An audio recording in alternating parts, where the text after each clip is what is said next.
everybody, it's me, Laura, and today we're going to go ahead and create the segmented petal cane. And right here you can tell I'm already in the middle of creating a Skinner blend. So I'm folding this over, I think it was about 3 or 4 thicknesses. And then I'm going to elongate it out. So this is going to get elongated out. I think I went down to about a 3 or a 4 on my Atlas pasta machine, so a little bit thin. And then once I have that, I'm going to go ahead and roll it up from the white, with the white being the inner part of the core of this Skinner blend cane.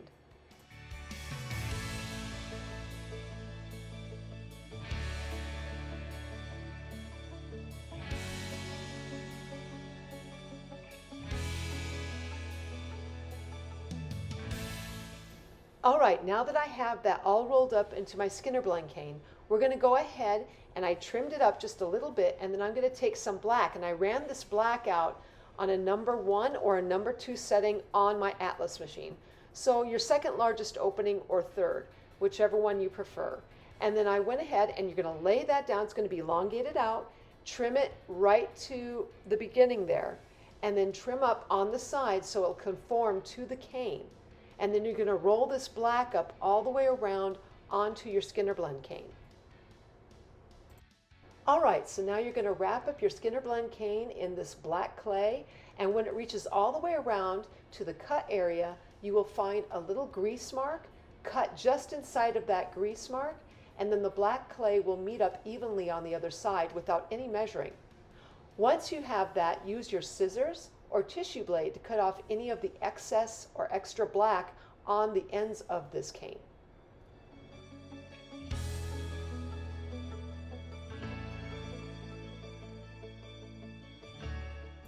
And now that you have that done, go ahead and start to reduce. So finger and thumb, and right around the center, push evenly with even pressure all the way around. And keep doing that until you get a little barbell look. Once you have that barbell look, you just keep going and then go upwards. So you're going to be pressing evenly all the way to one side and then return, and then flipping it over to the other side and doing the same thing. From there, I'm using the base palm of my hand to go ahead and evenly roll out that cane so there are no high bumps in the cane itself, and it should look fairly even all the way through. You can also help this evenness come about by pulling on the ends as well. And now I'm going to be cutting off the ends of this cane on both sides.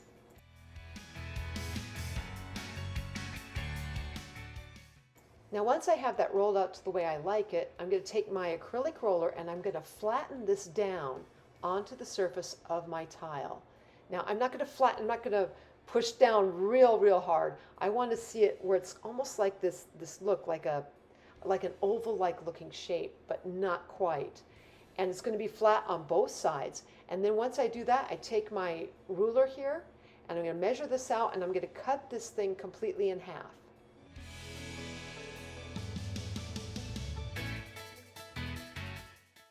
Once I have that done, I'm going to go ahead and put that together, and then I'm just going to kind of just gently roll that on the one side and then measure it yet again and cut that in half, which is about 2 1/4 here.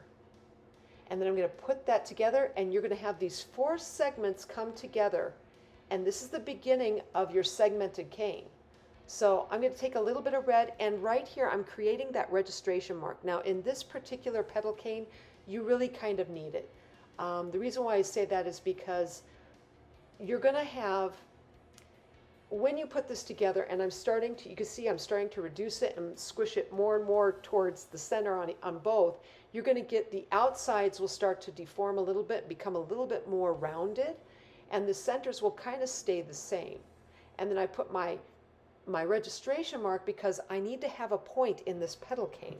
So, and I did it here where I did on both sides because I just didn't know, which end I might use. And besides, I like having that other little registration mark. It's kind of a nice little added detail. All right, so here's my rounded segmented cane. Let's look at this. Oh yeah, I can tell already. I'm gonna like this one, definitely. Really just love that. Now here's the thing, it's like this is rounded. You can leave this cane just like it is and use it for rounded petals if you wish. But instead, let's now go to one side of this cane and start to pinch the registration mark on one of these sides. The cane will then start to form into a teardrop. Now that we have that done, let's go ahead and do a little bit more to this cane and then have some fun with it.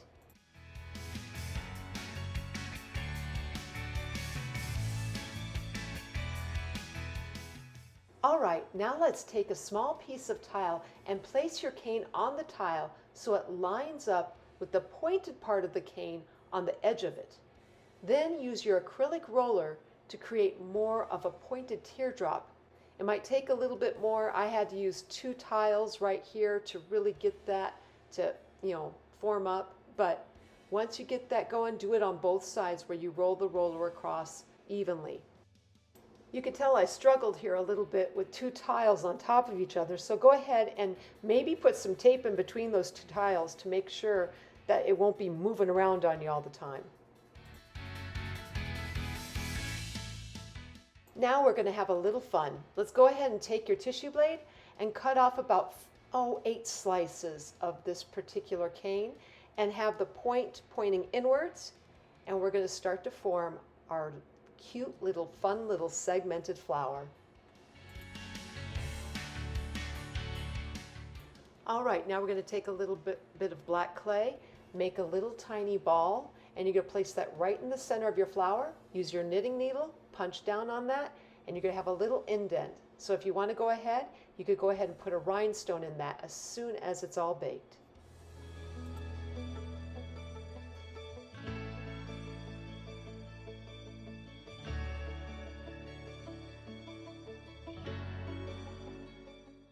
In creating the petal cane this time around, you saw where I had wrapped up the cane with the white in the center. This time around, I'm going to go ahead and I'm going to take this purple, which is on the other end. Instead of the red, it's going to be purple this time. And I'm going to make that the center part of the cane instead of the white. And I want to just show you the difference between if you have white on the outside or white on the inside, or whatever lighter color you're planning to go with. It really gives you a better idea. I've done this cane so many different times, generally with the lighter color on the inside of the cane, that doing it with the darker color of clay on the inside gives it a really fun and dynamic effect. So go ahead and watch the rest of this segment on what the difference is between the light and the dark and how it looks. But if you are still also struggling with this cane, use this portion as a review.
Alright, here I have the examples of my segmented cane I created throughout this video, showing what it would look like with the lighter color on the inside of the cane and another one with the darker color on the inside.